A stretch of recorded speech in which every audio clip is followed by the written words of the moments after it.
Well, hello, and we come to another midweek thought. And beside me, I have some orchid plants that were given to me as a gift, probably in January. And they have managed to survive quite well. I always quite enjoy getting plants and flowers.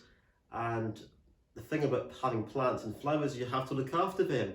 And flowers obviously just last for a wee while, but plants supposed to last for quite a while. And over the years in this manse, I've been given quite a few plants, but none have really survived, and most end up going into the brown garden bin, which goes out tomorrow. Another exciting milestone in lockdown is watching when the bins go, and tomorrow is exciting because it is Garden Bin Day. But more aside from that, we do have these orchids here. And it's very difficult to look after.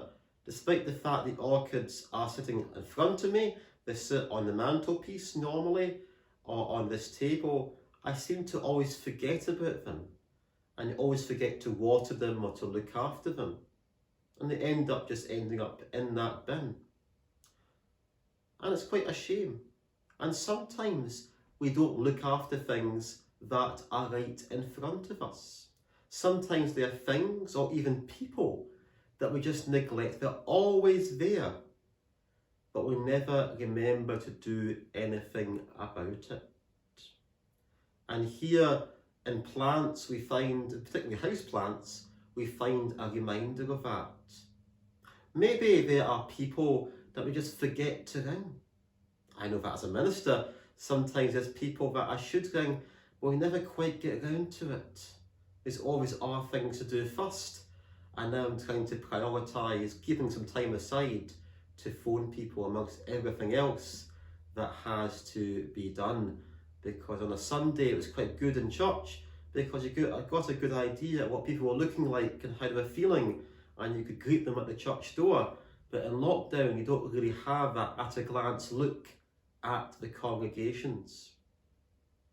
But these plants remind us that we are not very good at looking after them at times. Some of you will be very good at looking after plants, but I've just only remembered to water this 3 times since I've had it in maybe a month and a half.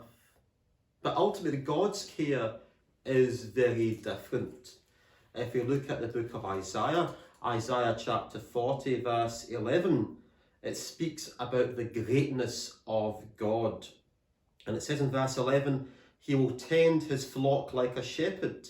He will gather the lambs in his arms. He will carry them in his bosom and gently leads those that are with young." And we see there in that verse, it talks to us about God's care.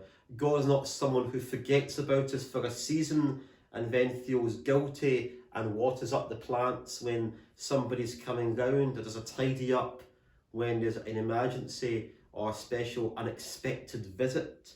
God's care is always constant. If you're a shepherd, you have to tend your flock on a regular, continual basis.